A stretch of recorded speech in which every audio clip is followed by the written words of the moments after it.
ভয় করো ওই দিনটাকে যেই দিন তোমরা সব আল্লাহর সামনে যাইবা। গেলেই শেষ না। এই পৃথিবীর জমিনে যার কর্ম যেমন এমন ফলও দেওয়া হবে সেদিন।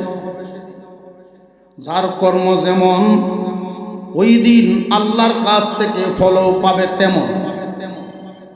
মহান আল্লাহ যে বিচার করবেন ওই বিচার কার্যটা এমন হবে কারোর প্রতি কোনো জুলুম করা হবে না। এই কথাটা কেন বললেন জুলুম করা হবে না? দুনিয়ার বিচার আর ওই দিনের বিচারের মধ্যে একটু বেশ কম। পৃথিবীর জমিনে বেশিরভাগ বিচার ব্যবস্থায় এমন হয়, লোকটা যদি আসামি বিচারকের কাছের মানুষ হয়, সুযোগ থাকলে সুযোগ পাইলে কলে কৌশলে কোন রকম তারে বাঁচায় দেয়। আর যদি তার বিরোধী দলের হয়, শত্রু পক্ষের হয়, সুযোগ পাইলে চেষ্টা করবো কোন রকম কলে বলে কৌশলে আঙুল কাটারে নি গলা কাটা বানানো যায়। ঠিক না ঠিক? এই দুনিয়ার জমিনের বিচার হলো অর্থের দ্বারা বিচার ব্যবস্থা হালকা হয়, মানুষের জবান এদিক সেদিক ঘুরে যায়, এমনকি আদালতের কলমটা পর্যন্ত লড়ে যায়। এই জন্য আল্লাহ এক আয়াতের মধ্যে জানায়া দিছেন, আলাইসাল্লাহু বিআহকামিল হাকিমিন। আল্লাহ কি বিচারকদেরও বিচারক নন? সারা বিচারক দুনিয়ার জমিনে সবাই বিচারক হতে পারে না। দেখবেন 10 গ্রামের মাতাব্বরি করে শহীদ তো জানে না। এমন আকল এমন বুদ্ধি আল্লাহ তারে দান করছেন, এমনি অক্ষর জ্ঞান নাই। 10 গ্রামের মাতবর এই যোগ্যতা দিছেন কে? এমনও আছে ডিগ্রি পাস, 20 জন মানুষের সামনে দাঁড়ায় কথা কওয়ার যোগ্যতা নাই। বেল লাগে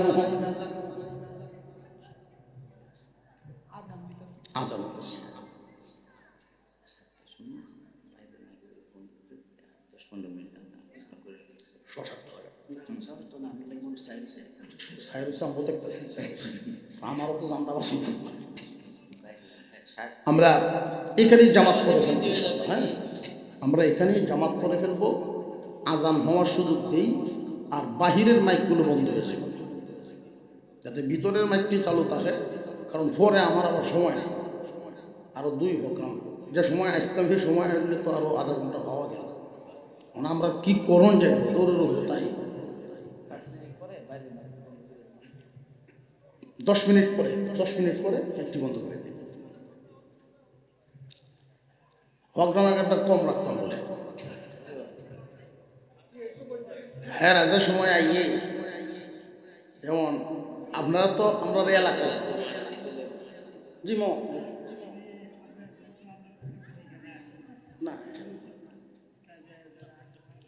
না ইনশাল্লাহ আফির তুমি রাত্রে যাই।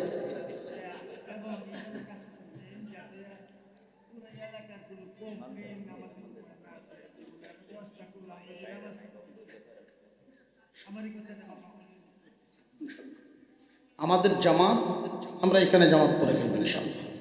ঠিক আছে না? হ্যাঁ, এখানে 7:30 জামাত। বাহিরের মাইকগুলো বন্ধ হয়ে যাবে যেন অন্য মসজিদের কোনো সমস্যা না হয়। আবার 10 মিনিট পরে চালু হয়ে গেল। ঠিক আছে। এমন মানুষও আছে শিক্ষিত, কিন্তু লোকের সামনে মানুষের সামনে কথা বলার যোগ্যতা নাই। এরকম এক পোস্টার লেখা রয়েছে স্টেজও, তো দারুল উলুম মাদ্রাসার নাম। উনি নতুন নতুন জনপ্রতিনিধি হইব, শুভেচ্ছা স্বাগতকারী পোস্টার টাঙ্গাইছে। তো বিভিন্ন অনুষ্ঠানের মধ্যে অংশগ্রহণ করে দোয়া চায়। তো এত এত আলেম ওলামা স্টেজ করা, এতগুলো মানুষ বসা, উনি দারুল উলুম আর কইতে পারতেছে না। 2-3 বার ঘুরাইছে, দারুল উলুল জুলুল কয়। ভাবলাম যে আল্লাহ, যোগ্যতা এমন এক জিনিস, বিচার করার ক্ষমতা আল্লাহ সবাইকে দেন না। এই আল্লাহর দেওয়া নিয়ামত পায়া বিচারক সাজ্জা, 2 ধরনের বিচারক, দুনিয়ার বিচারক 2 ধরনের। একটা হলো মফস্বলে আমরা যেটা আপুসের বিচার, দায় দরবার আমরা আঞ্চলিকভাবে যেটা করি। আর একটা হলো আদালতে, কোর্টে। আঞ্চলিকভাবে যারা মায়া মাতব্বরি করেন, কথাবার্তা বলেন, তাদের জন্য এই মাসালাটা জানা দরকার যে এমনভাবে বিচারটা করতে হবে, এমন একটা রায় দিতে হবে যেই রায়ে উভয় পক্ষ সমান খুশি হয়, উভয় পক্ষ সমান খুশি হয়, এমনভাবে বিচার হবে। আর যদি দেখা যায় যে না, আপনারা এটা পারছেন না, উভয় পক্ষকে সমান খুশি রাখা যায় না, তাহলে আইনের উপর ছেড়ে দেবেন আপোষবাদ। কারণ আপনি তার কবরে যাবেন না, সে আপনার কবর। চেষ্টা করা আপোষ মীমাংসার মাধ্যমে শেষ করা। আর আপোষ এটাকেই বলে উভয় পক্ষ সমান খুশি। আর যদি এমনভাবে করা হয় যেটা বর্তমানে দেখি, এক দলরে দিছে জিতায়া আর আরেক দলরে দিছে দাবায়া, দেয়া আবার এটা কেন ক খুশি হয়েছি, ক খুশি হয়েছি, ক হ্যাঁ মাটির তল, হ্যাঁ খুশি হয়েছি বলে আরেকবার বাড়ি তো না, তো এইটার নাম খুশি না। রায়টাই দিতে হবে এমনভাবে সকলে মেনে নেয়। এজন্যই তো বিচারক নির্ধারণ করার ক্ষেত্রে, বিচারক নির্ধারণ করার ক্ষেত্রে যোগ্যতা দেখা চাই। সবাই এই যোগ্য হতে পারে না। এখন তো মাতবর ঘরে ঘরে বাহর ভূত মত, যেটা 8-9 ভরে নাতি হেঁটে মত কেউ কেউ মানে, যে কারণে সব আওলা। এই যে দোষটা, মানামানির যে একটা দোষ, একজন আর একজনকে যে মানে না, না মানা যে কত বড় ক্ষতির কারণ, এটা বুঝতে পারে না। হুজুর সাল্লাল্লাহু আলাইহি ওয়াসাল্লাম এই আয়াত যখন শুনলেন, আয়াত যখন নাজিল হয়, পয়গম্বর সর্বশেষ আয়াতখানা শুনেন, জাতিকে শোনায় দেন, কিয়ামত পর্যন্ত আপনার উম্মত যেন এটা মনে রাখে। ইসলাম কমপ্লিট হয়ে গেছে, আগেই হালাল হারাম কোনটা কি সব বিধিবিধান আলোচনা কমপ্লিট। তাহলে এই যে আয়াত নাজিল হলো, এই আয়াত কি? যে এই আয়াত তো বিধিবিধানের আয়াত না, এই আয়াত হলো সমস্ত বিধানের উপরে যেন খেয়াল করে জীবনযাপন করা হয় এমন একটা ধমকির আয়াত, ওয়াজ নসিহতের আয়াত। সাবধান হয়ে যাও, যেই বিধানগুলো নাজিল করা হয়েছে এই বিধানগুলো তোমরা পরিপূর্ণভাবে মানবা, নইলে এমন একটা দিন আসে আল্লাহর সামনে তোমাদের দাঁড়াতে হবে। বর্তমান সময়ে এখানে আমরা যারা আছি, সারা মাস কার মানুষ নাই, সারা মাস কার মানুষও যদি একসাথে আমরা জমা হই, সারা কেন্দ্রের মানুষ তো আর না। কিন্তু এমন একটা দিন আসবে, সারা পৃথিবীর এক যুগের মানুষ না, আদম আলাইহিস সালাম থেকে নিয়ে কিয়ামত পর্যন্ত যত মানুষ পৃথিবীতে এসেছেন আরো আসবেন, সব মানুষ একসাথে দাঁড়াই। ওই দিন সব মানুষের সামনে যেন তোমাকে লজ্জিত হতে না হয় এমন কাজ করো না।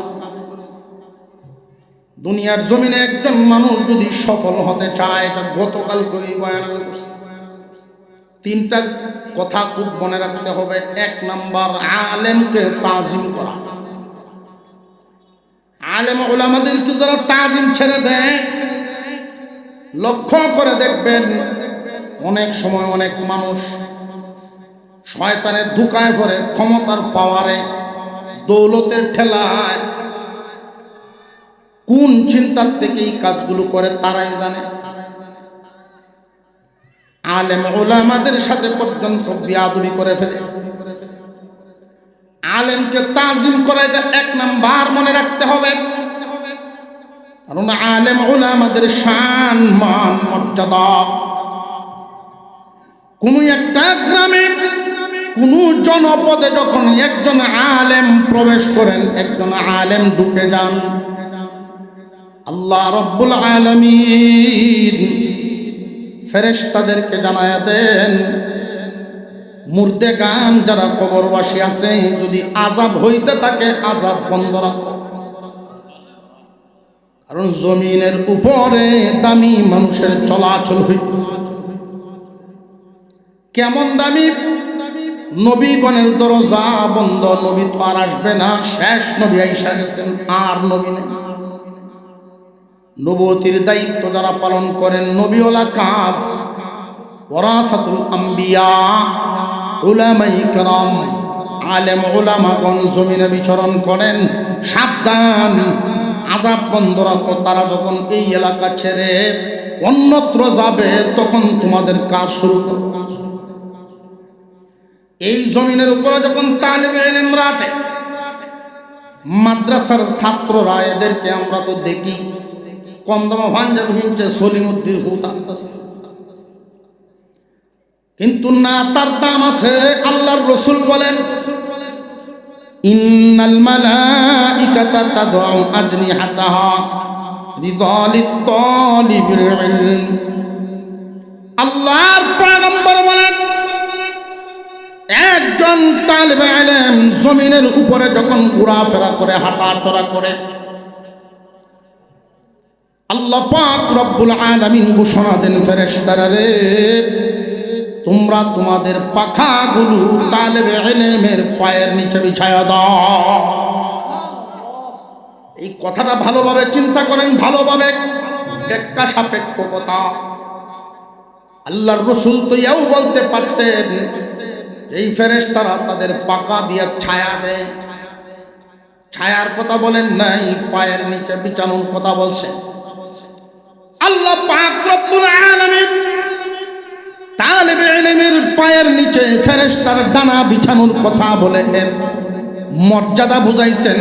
যারা কুরআন কারীম পড়ে, কুরআন হাদিসের ইলম শিক্ষা করে, ওই সমস্ত ছেলেমেয়েরা যখন রাস্তায় হাঁটে, এদের পায়ের দুলা আর ফেরেশতাদের পাখা সমান বরাবর। তালিবে ইলমের দাম ফেরেশতার সমান না, ইলমের তালিবে ইলমের পায়ের দুলা, এদের দাম কত? আমাদের এই অত্র অঞ্চলে আলহামদুলিল্লাহ আল্লাহ তাআলার নিয়ামত, আগের তুলনায় আগে তো সারা গ্রামে মিলেও 2-4 জন আলেম পাওয়া গেছে। এখন তো পাড়ায় পাড়ায় অনেক হাফেজে কুরআন, মহিলা মা বোনদের জন্য শিক্ষার ব্যবস্থা। এমন একটা সময় ছিল মহিলা মা বোনরা এই তালিমের ব্যবস্থা পাইতেন না, তালিম ছিল না।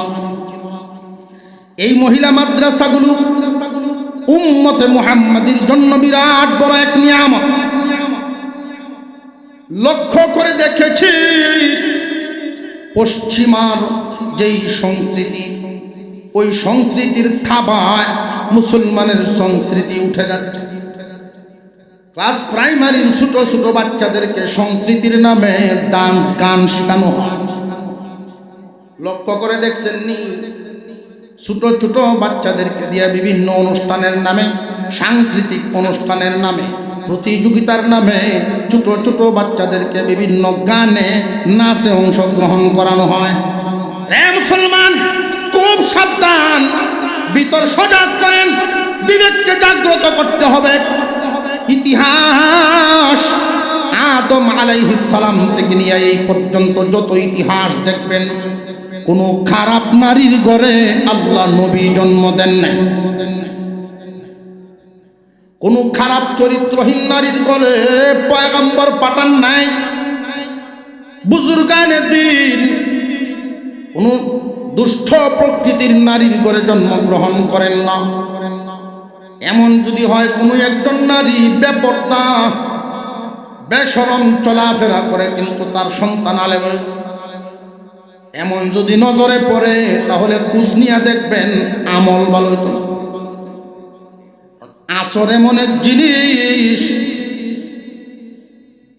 মহিলা মা বোনরা আমাদের কাছে এত সেরে তাজের মতো এত দামি এক দৌলত, ওদেরকে আমরা যত ভালো রাখবো আমাদের আগামী প্রজন্ম তত ভালো হবে। আমাদের মেয়েদেরকে যদি নাচ গান শিখায় মুসলমান, আমাদেরকে কোথায় নেয়? এই মাদ্রাসাগুলো উম্মতে মুহাম্মাদির জন্য এক নিয়ামত, শিক্ষা দেওয়ার ব্যবস্থা হয়। প্রশ্ন জাগে যে মুসলমানের সন্তানরা স্কুলে পড়ে, ওইখানে গান বাজনার ব্যবস্থা না হইলে তো হয় না, হইলে হয় ঠিক, কিন্তু না হইব কে? নাটা যে এই নাটার দায়িত্বটা নিব কে? লক্ষ্য করে দেখেন, যে সমস্ত লোকদেরকে আমরা দায়িত্বে বসাই, যে সমস্ত লোকদেরকে বিভিন্ন পদ পদবি দেই, খুব খেয়াল করবেন আমাদের পদপতন আমরা কোন পর্যায়ে গিয়ে পৌঁছে গেছি। স্কুল কলেজ তো দূরের কথা, আল্লাহর ঘর মসজিদের জিম্মাদারি, মসজিদের পদ পদবি পর্যন্ত সুদ কুররে দেয়া দেয়। ঠিক না বেটি? মসজিদের পদ দেয়া দিছে অমুক সভাপতি, এলাকার নাম করা কয়েকবার ডিগ্রি হয়েছে সুদপুর 1 নম্বরে। শেষ পর্যায়ে দুর্নীতিবাজ যখন শেষ পর্যায়ে বুড়া অবস্থায় গিয়া যায়, নামাজও দাঁড়ায়, মসজিদও গিয়া ঢুকে, তখন এই মানুষটা মসজিদের সকল মরলগিরি কান্দ উঠায় না। এই মরলগিরি লইয়া পরে অবশেষে দেখবেন আলেম উলামাদের সাথে বেয়াদবি করে। হুজুর যদি সুদের বিরুদ্ধে কথা বলেন, সুদের বিরুদ্ধে কথা বললে সাথে সাথেই হুজুরের দিকে একটু চোখটি তাকায়। আসরের আগেই দেখবেন হুজুরের চেহারা মলিন। ইমাম সব কি হয়েছে? সভাপতিটা কেনেছেন হয়েছে, হুজুর ওয়াজটা আমারে দেখতে দেখতে করছেন, আমি বুঝছি। আগামী মাস থেকে আপনি অন্য চিন্তা করবেন, সুদের ওয়াজার করবেন। জেনে রাখবেন উলামায়ে কেরাম, তাদেরকে তাজিম করার কথা কেন বললাম? এই জাতিকে যদি আপনি জবান ধরে রাখতে চান, ঠোঁট ধরে রাখতে চান, হক কথা বলার সুযোগ না দেন, তাহলে এমন অধঃপতন হবে অস্তিত্ব খুঁজে পাওয়া যাবে না। অধঃপতন হয় বুঝবাই না, এর মূল কারণ এই জায়গায়। লক্ষ্য করে দেখেন পৃথিবীর ইতিহাস, মূল কারণ হক কথা বলনেওয়ালাকে যদি বলতে না দেন, আপনার দোষ আছে, উনি বলতে থাকুক, আপনি ভালো হইলে হইবেন, নইলে নাই। কিন্তু উনারে বাধা দেওয়ার মানে কি? জবান বন্ধ রাখলেন, কয়দিন রাখবেন? আল্লাহ একজন আছেন না নাই? আগামীকাল কি হবে এটা আমাদের কারোর জানা আসেনি। জিনার আওয়াজটা কয়েকজনে বুঝে। আমি শুরুতেই একখানা আয়াত করছি, কারণ ওয়াজ খুব বেশি লম্বা সময় হতো না এটা জানি, এই জন্য এমনই একখানা আয়াত, সূরা লোকমানের শেষ আয়াত।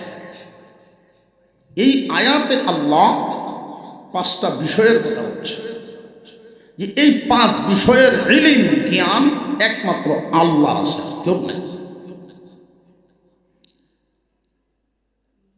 1 নম্বর, কিয়ামত কখন হবে এটা একমাত্র জানেন কে? কিয়ামত হওয়ার আগে সিংহায় ফু দিব ইসরাফিল আলাইহিস সালাম। এই ফুয়ের মাধ্যমে কিয়ামত সংঘটিত হবে। ইসরাফিলও জানে না ফু কোন সময় দেওয়া। ওয়ায়ুনাজ্জিলুল গায়স, বৃষ্টি কখন হবে, কখন বন্ধ হবে এটাও কেউ জানে না, একমাত্র জানেন কে? যে হুজুর আবহাওয়া পূর্বাভাস তো কইয়া দেয়, আবহাওয়া পূর্বাভাসে যা কইয়া দেয় এমন হওয়ার সম্ভাবনা নিশ্চিত কেউ করতে পারে না। আর আল্লাহর যেই ইলম, আল্লাহ যেটা জানেন কোন সাজের টুকরার মধ্যে কয় টুকরা পানি, কয় ফুটা পানি হবে এটাও আল্লাহ জানেন। ওয়ায়ালামু মা ফিল আরহাম, পৃথিবীর জমিনে কে কয়জনের বাপ হবে, কে কয়জনের মা হবে এটা জানেন একমাত্র আল্লাহ। দুনিয়ার জমিনে এই ইলম কারণ নাই। যদি জানতো যে এই মেয়েটার জীবনে কোনোদিন সন্তান হবে না, তো ব্যয় হবে না। ঠিক, যদি জানতো উনি কোনোদিন সন্তানের পিতা হতে পারবেন না, মানুষের তার কাছে ব্যয় দিল। সন্তান কার কয়টা হবে, কে সন্তানের পিতা হবে, কে মাতা হবে, এই ইলম একমাত্র কার? ওমা তাদরি নাফসুম মাযা তাকসিবু গাদা, আগামীকাল কে কি খাইব, কে কি কামাই করব একমাত্র জানেন আল্লাহ। ভবিষ্যতের জ্ঞান, ভবিষ্যতের ইলম একমাত্র আল্লাহ। ওমা তাদরি নাফসুম বিআইয়ি আরদিন তামুত, কার মরণ কোন জায়গায় কখন হবে এটাও জানেন একমাত্র আল্লাহ। যেই ফেরেশতায় জান কবজ করে, যেই ফেরেশতার দায়িত্ব হলো জান কবজ করা, উনিও জানেন না, আজরাইলও জানে না কে কোন দিন মারা যাবে। একমাত্র কে জানেন? কার কবর কোন জায়গায় হবে এটা মোটামুটি অনুমান করতে পারে। কারণ এই মাসকাই ভাড়ার মানুষে যদি একটা গুরুস্থান বানায়, যেটা আমরা সকলের গুরুস্থানে প্রতিদিন একবার গিয়ে ঘুরে দেখে তারপর এইটাই হলো আমার জায়গা, শেষ সম্ভাবনা আছে। কিন্তু মরণ কার কোন জায়গায় এই কথা কেউ জানে না।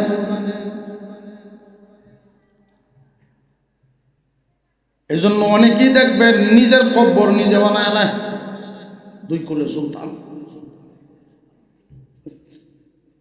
নিজের কব্বর নিজে বানায় দেখ পাহাড়, দুই কুলে সুলতান, নিজের কব্বর নিজেই বানাচ্ছে। কব্বর বানাও, তোমার মরণ যে এখানেই হবে এই কথা যদি তুমি মনেই করো, ঈমান নাই। মরণ কার কোন জায়গায় কেউ জানে না, একমাত্র কে জানেন? একটা ঘটনা মনে পড়ে গেছে, শুনেন। আল্লাহর একজন পয়গম্বর, তার নাম ইদ্রিস আলাইহিস সালাম। মরণ লিখা আছে এক জায়গায় যেখানে মানুষের পক্ষে পৌঁছা সম্ভব না, ওইখানে তার মরণ লেখা। আজরাইল আলাইহিস সালামের কাছে দুইটা কথা উল্লেখ থাকে, কখন মরবে, কোন জায়গায় মরবে। জায়গাটাও ঠিক থাকতে হবে, সময়টাও ঠিক থাকতে হবে। সময় হয়েছে, জায়গা মিলছে না, আজরাইলে জান কবজ করতে পারবে না। এই জন্য যার মরণ আল্লাহ যেখানে রাখছেন, মহান আল্লাহ পাক যে কোনো উসিলায় তারে সেখানে নিয়ে পৌঁছাবেন। বেটা পানিত নামলেই মিহি উঠে, পানিত গেলেই বেটা মিহি উঠে। জীবনে কোনোদিন আর হুকুরও যায় না, গোসল করে না, পানিত নামেন। মা বাপ যতদিন জিন্দা ছিল, শক্তি ছিল, মা বাপে পানি উঠায় দিছে। বিবাহ শাদী করাইছে, সারা জীবন বউয়ে উঠায় দিছে। জীবনে হুকুরও নামে না, এই অবস্থায় বুড়া হয়েছে। নাতি বিয়া দিছে বাড়ি, নাতিন যাওয়া কয় দাদা মনে বড় আশা আছি না, আমার বাড়িতে দেখাইতাম, হারাইতাম।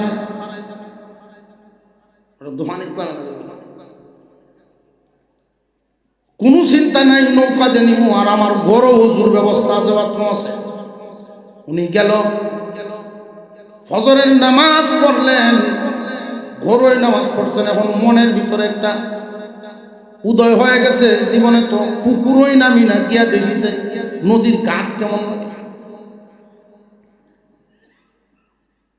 যে সমস্ত লোকেরা উস্তাদের হৃদয় নিংড়ানো দোয়া তালাশ করতে পারে, আনতে পারে, উস্তাদদের হৃদয় নিংড়ানো দোয়াটা অর্জন করতে পারে, তারাই ওই লাইনে থাকতে পারে। এটা শ্রেষ্ঠ লাইন।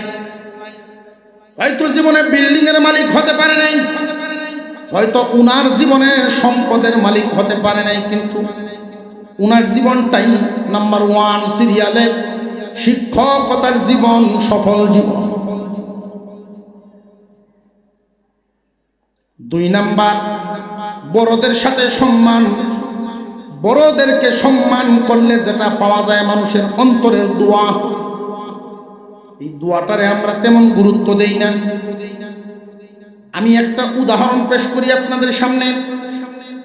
100 আরা জমিন, এই 100 আরা জমিন রে যদি কাজে লাগানো লাগে, একটা ট্রাক্টরের দরকার। এই 100 আরা জমিনের চাইতে ট্রাক্টরের দাম কি বেশি না অনেক কম? এই অনেক কম দামা জিনিসটা দিয়া বেশি দামা জায়গাটারে কাজে লাগানো হয়। আবার এই একটা ট্রাক্টর দিয়া যদি আল বাওয়া লাগে, 20 লাখ টাকা দামের ট্রাক্টরে যদি হালের কাজে লাগানো লাগে, তাহলে 1 লাখ টাকা দামের লাঙ্গল ফিটিং করুন লাগবে। এই 1 লক্ষ টাকা দামের লাঙ্গল 20 লক্ষ টাকার ট্রাক্টরে দিয়ে আল বাওয়ায়। 1 লাখ টাকার লাঙ্গলগুলো যদি ফিটিং করা লাগে, তাহলে জায়গায় জায়গায় 100 টাকা দামের নাট ফিটিং করুন লাগে। এই 100 টাকার নাট দিয়া 100 আরা জমিনের খেদমত হয়। জীবনে চলার পথে পাড়ার হোক, চীনা হোক, অচেনা হোক, যুব সমাজ খুব কান পেতে শুনবে। জীবনে চলার পথে অনেক ধরনের বাধা আসবে। বড় ভাই, ছোট ভাই, এই যে তারতম্যগুলো আমরা ভুলে যাই, আদব কায়দা ভুলে যাই। বর্তমান সময়ে এই আদবের কমতির কারণে মানুষের লাঞ্ছনা সামনে নেমে আসে। আদব কায়দার কারণে মানুষের অন্তর থেকে যে দোয়া আসে, দোয়াটা রহমতের ছায়া হয়, কাঙ্ক্ষিত লক্ষ্যে পৌঁছায় দেয়। বর্তমান সময়ে সবকিছুর উন্নতি হইতেছে, কিন্তু আদব কায়দা কমে যাইতেছে। খেয়াল করছেন না আপনারা? আমরা যখন স্কুলে যাইতাম শুরু থাকতে, জুতা পাওয়া ছিল না, লাগছে না, সারেরা জিগাইছ না, লঙ্গি হিন্দে কোনোদিন গেছে কি প্রাইমারি স্কুল? যদি তুফানটি মতে আইসে বাতাস, স্কুল করার সাল উড়ায় নিচে 3 গাঁও ফেলবে, পরে গ্রামবাসী গিয়ে আবার আনছে চাল। এখন তো আর চাল উড়ায় নেয় না, বিল্ডিং হয়ে গেছে, ছাত্রদের ইউনিফর্ম হয়ে গেছে, আলাদা ড্রেস হয়েছে, কত উন্নত। কিন্তু একটা জিনিস নাই, আদব কায়দা নেই। আগে যেই আদব ছিল, ওই আদব এখন আর নাই। আগে শিক্ষকদেরকে দেখলে ছাত্র সাইকেল থেকে নেমে যেত, শিক্ষক দেখলে ছাত্রর গতি থামায় ফেলত, শিক্ষকদেরকে দূর থেকে দেখলেও বসা থেকে উঠে যাই। আর এখন এমন দুর্ঘটনাও ঘটে জমিনে, শিক্ষকরা ছাত্রের দ্বারা লাঞ্ছিত হয়। কপাল পূর্ব বড়দের বদুয়া যদি লাইগা যায় রে ভাই, খুব সাবধান। আল্লাহর নবীর শিক্ষা, قال النبي صلى الله عليه وسلم من لم يرحم صغيرنا ولم يوقر كبيرنا فليس منا। আমার আপনার পয়গম্বর বলে গেছে, এ আমার উম্মত, 2টা গুণ খুব খেয়াল করবা, যার মধ্যে বড়কে মান্য করা, ছোটকে আদর করার গুণ নেই। পারি দিয়ে শুধু বাটবো, 10 দিন আমি নাচি, এমন ঘটনাও জমিন আছে না নাই? যদি মানবতা বলতে থাকে, ছাত্র সামান্য একটু ত্যাগ যদি দেওয়া যায়, তাহলে আর এত কিছু লাগে না। 10 দিন আমিন আনলো, আমিন লাভবান। 2 ভাইয়ের কোন লোক, এর মধ্যে আবার একদল মানুষ শয়তানের মুখ লাগছে। মানুষ শয়তান কি? জমিনে শুধু জিন শয়তান না, মিনাল জিন্নাতি ওয়ান নাস, জিন শয়তানও আছে, মানুষ শয়তানও আছে। সিনা এলতাম নি মানুষ শয়তান কোনটি? সিনা এলতাম দেখবেন তো ছায়া বলে, ছায়াতে হামলা করবে। যদি চিহ্ন মিললে যায় চোখ বড় হলে ছাইবে না। যদি জায়গায় কীভাবে সাইজ করলি যে হুজুরে কয়ে গেছেন ওয়াজ, তুই মানুষ শয়তান বহুদিনে দেখলাম।